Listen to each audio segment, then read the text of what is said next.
तानपुरा गांव में विमल नाम का एक किसान रहता था। वह बहुत ईमानदार और मेहनती किसान था। विमल दूसरों की सहायता करने के लिए हमेशा तैयार रहता था। वह कभी किसी की मदद करने के लिए ना नहीं करता था। उसे जितना हो सकता था वह उतने सबकी सहायता किया करता था। उसके इसी स्वभाव के कारण आज पड़ोस के गांव वाले भी उसे जानते थे। विमल के घर में उसकी पत्नी कीर्ति और उसके बापू थे। विमल का जीवन बहुत आनंद से बीत रहा था। एक दिन उसके पड़ोस के गांव का एक किसान, जिसका नाम सोहन था, वह विमल के पास आकर बोला। विमल भैया, इस बार बारिश भी नहीं हुई और समय खेत में पानी न लग पाने पर मेरी सारी फसल सूख गई। तुम मेरी मदद कर देते, अगली फसल तक मेरे घर में गुजारा चल जाता। ठीक है भाई, बताओ मैं तुम्हारी क्या मदद कर सकता हूँ। मुझसे जो बन पड़ेगा वह मैं जरूर करूँगा। भैया, 2-3 गेहूं के कुंडल की व्यवस्था कर देते तो बड़ा सहारा हो जाता। अरे भैया, अब की बार तो मेरे खेतों में ही 3 कुंडल गेहूं हुआ है। अगर मैं तुम्हें 2-3 कुंडल दे दूंगा फिर घर में ही खाने के लादे पड़ जाए।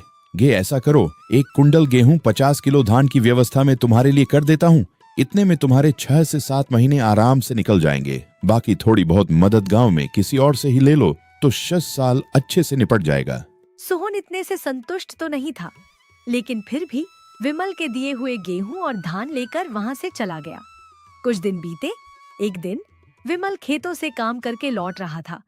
तभी उसने 2 लोगों को आपस में बात करते हुए सुना। वह लोग विमल का नाम ले रहे थे।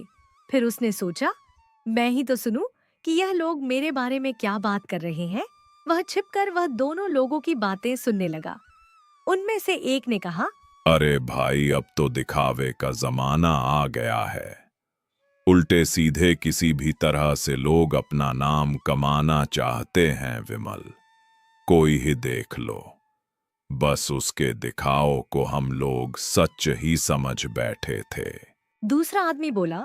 सही कहा भाई, हमने तो सच में विमल को मदद करने वाला भला इंसान समझा था।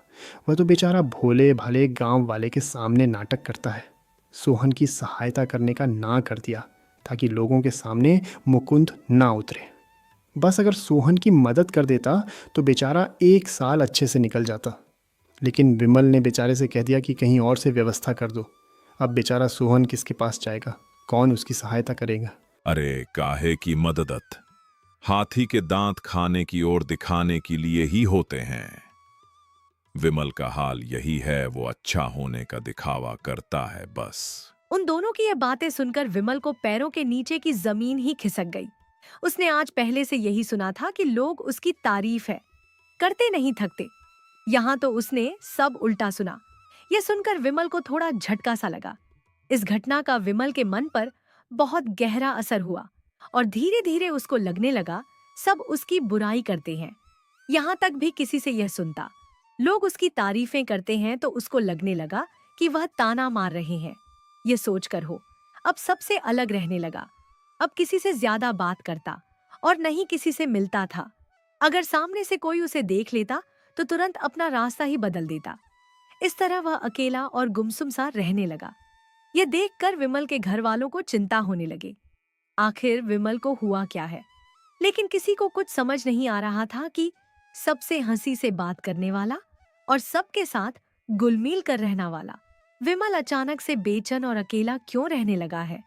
विमल को इस तरह परेशान देखकर एक दिन उसकी पत्नी कीर्ति ने उससे पूछा, क्या बात है? आप बहुत परेशान लग रहे हैं। अगर कोई चिंता वाली बात है तो हमें बताइए ना, हम सब मिलकर समस्या का हल ढूंढेंगे।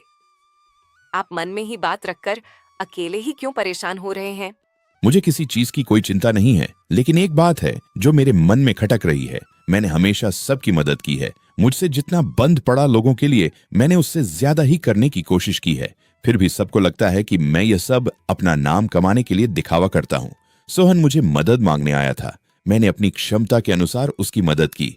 आप क्या सारा अनाज उसको देखकर तुम लोगों को भूखा मार डालता। किसी के लिए कितना भी कुछ कर लो बुरा ही निकलते हैं, इसलिए किसी के लिए कुछ करने वाला नहीं है। अरे, आप भी लोगों की बात पर इतना ध्यान क्यों देते हैं? 4 लोग हो गए तो 4 बातें बनेगी। लोगों का क्या है, वह तो कुछ ना कुछ कहते ही रहते हैं। आप लोगों की बातों को मन से हटा लीजिए। लोग तो आज कुछ कहते हैं, कल कुछ और कहेंगे और परसों कुछ और। ऐसे आप लोगों की बातों पर चिंता करते रहेंगे। सब इतना मत सोचिए। कीर्ति ने इस तरह विमल को समझने की कोशिश की, लेकिन कीर्ति की बातों का विमल पर कोई फर्क नहीं। इसी तरह कुछ समय बीता। धीरे धीरे अब गांव के लोग मैं ए चर्चा शुरू हो गई कि विमल दिखावटी था, अब घमंडी भी हो गया है, इसीलिए सबसे मिलना और बात करना भी बंद कर दिया है। ये सारी बातें विमल को बहुत ज्यादा परेशान करने लगी। विमल के बापू ने भी गांव में होने लगी इस चर्चा को सुना, लेकिन उन्होंने गांव वालों की बातें सुनकर भी अनसुनी कर दी। उन्होंने ना किसी को जवाब दिया, ना ही किसी को विमल की तरफ से सफाई दी। एक दिन विमल की पत्नी कीर्ति विमल की सारी परेशानी अपने ससुर को बताइए। बहू की बात सुनकर अगले दिन बापू ने विमल से कहा, अरे वाह विमल, सुन तो चलो, आज हम दोनों गांव का एक चक्कर लगाकर आता है। मैं तुमसे थोड़ी बात भी कर लूँगा और तुझे ताज़ी हवा भी मिल जाएगी। ठीक है बापू, चलो। सुबह सुबह दोनों बाप बेटे गांव घूमने के लिए चल दिए। कुछ दूर चलते चलते विमल के बापू ने उसे उसकी परेशानी का कारण पूछा। विमल ने सारा हाल अपने बाबू को बता दिया। यह सुनकर बापू जोर जोर से हंस दिए। बापू को हंसते हुए देखकर विमल बोला, अरे बापू, मैं ये सब सुनकर परेशान हो रहा हूँ और तुम हो कि हंस रहे हो। दोनों इस तरह बातें कर रहे थे कि तभी उन्हें इसी रास्ते से एक हाथी को गुजरते हुए देखा। उस साथी के पीछे कुछ कुत्ते भौंकते हुए जा रहे थे। हाथी और कुत्ते को देखकर बापू ने कहा, ये हाथी और कुत्तों को देख और कुछ समझने की कोशिश कर। ये तुम्हारे लिए बहुत बड़ी सीख है। दुनिया में अगिकेत लोग हाथी के पीछे कुत्तों के जैसे ध्यान से देखो। लगातार हाथी कुत्तों की ओर देख ही नहीं रहा, वह तो खुद अपने ही रास्ते चला जा रहा है। कुत्तों को भौंकने का कोई फर्क ही नहीं पड़ रहा है जैसे हाथी के रहा है। कुत्तों का काम है भौंकना और तुम भौंकते रहो। मैं तो अपने रास्ते जा रहा हूँ, अपना सही रास्ता चुन लो और आगे बढ़ते जाओ। लोगों पर ध्यान मत दो, सही काम चुन लो और उसे करते रहो। उस काम के लिए कोई तुम्हारी बुराई करे, उनकी बातें सुनकर परेशान मत हो। तुम्हें उसे सही होने की सफाई देने में अपना समय बर्बाद मत करो। ऐसे ही जब लोग तुम्हारे काम की तारीफ करें तो बहुत खुश भी ना हो जाओ। दोनों स्थिति में लोगों को महत्व न दो, सामान्य रहो। यह सुनकर विमल को समझ आया कि बापू उसको नादान कहकर उसकी परेशानी पर हंसे क्यों थे, क्योंकि वो लोगों की बातें सुनकर परेशान हो रहा था। उसे बापू की दी गई सिख कि लोग तो कुछ ना कुछ कहेंगे ही, लेकिन उस लोगों की बातों पर ध्यान दिया बिना सही रास्ते पर चलते जाना है।